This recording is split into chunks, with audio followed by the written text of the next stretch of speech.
नमस्कार. आज ऐकूया पद्मपुराणातील सरस्वती स्तोत्रम. पद्मपुराणातील श्री सरस्वती स्तोत्रम.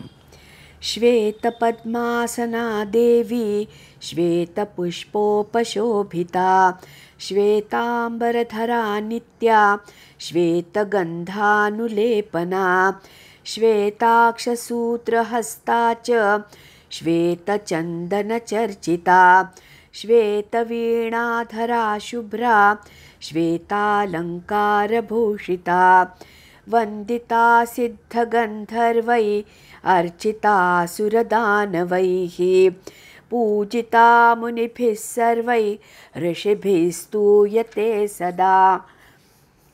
स्तोत्रेणानेन तां देवीं जगद्धात्रीं सरस्वतीं ये स्मरन्ति त्रिसन्ध्यायां सर्वां विद्यां लभन्ते.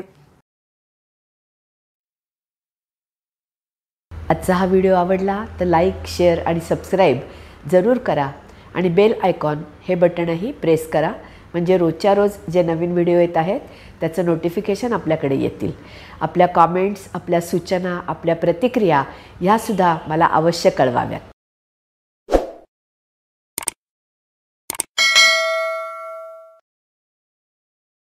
मनःपूर्वक धन्यवाद.